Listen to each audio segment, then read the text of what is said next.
इनको औरतों से भी बस नहीं होता है, तो इनको कोई नहीं तो कोई बकरी चाहिए, कुछ मुर्गियां चाहिए, कुछ मतलब जहां भी इनको होल दिखे तो इनको वो चीज मतलब लगती है कि इनके लिए बनी हुई है। तो मेरे समझ में नहीं आता, दिस इज फुल मैन का मतलब पूरा चलता है इसमें कि आदमी को प्लेजर मिले, औरत को भले मिले ना मिले वो पड़ी रहे, बट ये जो घटना होती है ये स्पेशली इसीलिए होती है that woman should not feel pleasure at all. सोचती हूँ अगर एक 6 साल के बच्चे के साथ आप करोगे तो फिर जो दूसरे हैं they will follow you because you are a leader. You cannot even question कि क्यों आपको अंगूर की जूस मिलेगा, 72 रोज मिलेंगी जो बैठी होंगी, जिसके साथ आप एक 40-40 साल तक आप मसरूफ रहेंगे, बस यही काम है ऊपर और कुछ नहीं है। मतलब औरतों के लिए तो कुछ भी नहीं है। मैं समझती हूँ कि औरत को जितना नीचा इन्होंने दिखाया है और किसी धर्म ने नहीं दिखाया है, मुझे ऐसा लगता है इनके दिमाग में सिवाय सेक्स के और कुछ भी नहीं चलता है। और जो इनको लीड कर रहे थे वो खुद ही इतने ज्यादा इन चीजों में थे और खुद ही इतनी ज्यादा शादियां कर चुके, और एक जैसे आप जानते हो कि उन्होंने एक छोटी बच्ची के साथ भी, तो अगर वो कर सकते हैं तो फिर वो उनके जो फॉलोअर्स हैं वो क्या नहीं करेंगे। जिसको कहते हैं ना ब्लाइंड फेथ, मतलब without asking, without even knowing कि क्या चल रहा है या क्या हमारे लिए अच्छा है और क्या इस टाइम के लिए अच्छा है, वो अभी तक उस रेगिस्तान में ही बैठे हुए हैं। उनको लगता है और वहीं पर उनको लौंडिया मिल जाएगी, उनको ऊपर भी मरने के बाद उनको इतना दिलासा दिया जाता है कि भाई आपको ऊपर भी इससे खूबसूरत और हूरें मिलेंगी, और ये एक अट्रैक्शन है कि चलो हम मर भी गए तो हमको ऊपर मिलने वाला है ये, इससे ज्यादा और इससे अच्छा। So for them killing in the name of their religion is nothing. उनके लिए औरत सिर्फ एक सेक्स का खिलौना है जो जैसे चाहे और जब चाहे वो यूज कर सके, कुछ बोल नहीं सकती है। She has to be ready forever for sex for her man, even if she is pregnant, she is 9 months pregnant or she is delivering or जो भी है, she has to be always prepared. You have made a woman a object of, you know, of your lust, और आपका lust है ये और कुछ नहीं है। वो ये आसमानी किताब में जो कुछ भी लिखा है और जो कुछ भी बाकी की किताबों में लिखा है, this is all bullshit. In India they know what's happening. तुम्हारे बच्चे ना पढ़ पाते हैं, ना स्कूल जा पाते हैं, ना खा पाते हैं बराबर से, क्योंकि तुमने इतनी फौज बना ली है just because God will be happy.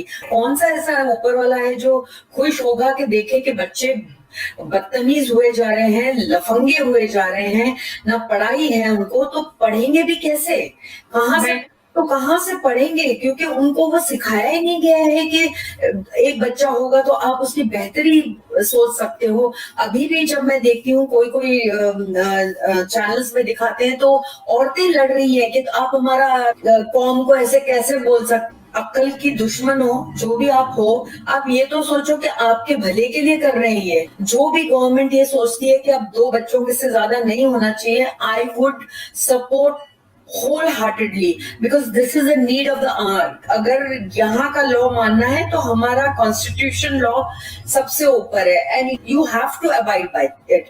उनका ये है कि नहीं, हम बच्चे पैदा करें, तादाद पैदा करें, बहुत सारे पैदा करें ताकि बहुत हम हो जाएं, और उनके जो दिमाग में जो फितूर चलता रहता है ना कि demographic take over. So they want to take over. So that is the thing, they want more kids. इनको औरतों से भी बस नहीं होता है, तो इनको कोई नहीं तो कोई बकरी चाहिए, कुछ मुर्गियां चाहिए, कुछ मतलब जहां भी इनको होल दिखे तो इनको वो चीज मतलब लगती है कि इनके लिए बनी हुई है। इतना भी शर्म नहीं कि एक डेड बॉडी को अगर आप निकाल के उसके साथ सेक्स करते हो तो आपसे ज्यादा गिरा हुआ और कोई इंसान नहीं हो सकता है। मैं इंडिया की भी बात करती हूँ कि इंडिया में अगर आप ये सब सोचते हो और ये सब करते हो ना, तो I think you are better off with not staying in India. मतलब इंडिया में भी मैं जैसे देख रही हूँ कि जितने हम देखते हैं, जितना भी आता है ये केसेस आते हैं, इसमें मुसलमान का एक तो होगा ही होगा, होना ही है हर केस में। तो मैं सोचती हूँ कि क्या पैदा करके तुम्हारे माँ बाप ने क्या कर लिया, किया क्या, कुछ नहीं। आपको पैदा किया, आपको बस रख दिया, फिर उसके बाद लाइन लगा दी, और फिर आप क्या है, आप एक बोझ हो कि आप करोगे कुछ नहीं, पढ़े लिखोगे नहीं, जाओगे वो आपकी आसमानी किताबें पढ़ने के लिए, वही दिमाग में भरोगे और फिर वैसे ही रहोगे। ये एक संप्रदाय है जो ये बहुत ही फॉलो करते हैं फीमेल, इसको कहते हैं फीमेल खतना, जो हिंदी में कहा जाता है। मर्दों के लिए तो बहुत बड़ा एक फंक्शन होता है जहां पर लोगों को बुलाया जाता है और ये किया जाता है। लेकिन इट्स लाइक जैसे हम अगर वो पहनते हैं, what you say, you wear this in Brahmins, you have function, Janoi. So you have a function. So these people have a function of Khatna. So that is a big celebration. For women, especially, they are small girls who don't know what is happening to them. They are taken to dingy places where there is nothing. मतलब clean भी नहीं होता है, ऐसे लड़की को पता भी नहीं चलता है till she starts bleeding. It's a form of torture. और ये क्यों किया गया है? So that she doesn't feel the pleasure. So इनको प्लेजर औरतों को बिल्कुल नहीं होना चाहिए। प्लेजर मतलब यू आर अ होर। मैन का मतलब पूरा चलता है इसमें कि आदमी को प्लेजर मिले, औरत को भले मिले न मिले, वो पड़ी रहे। मैं एक बात यहाँ कहूंगी that there is a scientific this also, because I have got a relative who is a Hindu, had to go through this, you know. वो था कि वो प्रॉब्लम था वहां पर और उसको करना पड़ा। So that is justified. Now in this thing everybody has to do it, otherwise you are not of that religion, you have to do it. तो यही मैं कहती हूँ कि they say that after removing that skin they feel more aroused, they feel more sexual, not only wanting kids but they wanting their pleasure also. हर चीज की जितने भी दायरे हैं वो सब औरत के लिए ही बनाए हैं, बट मैंने ये सुना है that is for the pure this of pleasure and getting aroused and climaxing आराम से. That is the main focus of doing this. It's not, and they sometimes say no, it's for hygienic reason, it's for hygienic. So you mean to say कि पूरे world के लोग कर रहे हैं तो वो हाइजीनिक नहीं है? मैं वही सोचती हूँ, अगर एक 6 साल की बच्ची के साथ आप करोगे तो फिर जो दूसरे हैं they will follow you because you are a leader, so you will be followed, and what you have written जो आसमान से आया है, you have to abide by whatever they say. You cannot even question कि क्यों. We have become ex-Muslims because we had that courage to ask क्यों. तो ये सब कहाँ से चला रहा है? क्योंकि इनके आसमानी किताब में लिखा है कि लड़की जैसे ही थोड़ी भी जवान हो जाए, and if she can have this, then she's ready for all this. Though that girl is not ready actually. Mentally also she is not ready. Physically she is not ready. 6 साल के बच्चे को क्या पता होगा कि भाई मेरी बॉडी क्या है, मेरा ये क्या है? वो तो अपने टॉयज भी संभाल के रख सके 6-7 साल का बच्चा। आप तो क्या बर्दाश्त ही नहीं होता है कि कोई 6 साल की लड़की के साथ में कैसे वो कर सकता है, कैसे? And a person who is so elderly, like a supposed to be God, the most important thing, because आपके लाखों फॉलोअर्स हैं, आप चीखोगे भी तो लोग उसको फॉलो करेंगे। प्रवीण जी, आप इस बारे में क्या कहना चाहेंगे, sex with slaves and pregnant women? पहले मैं कहना चाहूंगी अबाउट प्रेग्नेंट वुमेन। मतलब ये तो सभी जानते हैं that what woman goes through when she is pregnant, but she has no voice in front of a husband. That is what this religion is about. जब आप बोल भी नहीं सकते हो कि आपको क्या तकलीफ हो रही है, कैसे होंगे वो लोग जो अपनी औरत को प्रेगनेंसी में भी मतलब ऐसे इस तरीके का ये देना चाह रहे हैं just because you are lusty और you are feeling like having.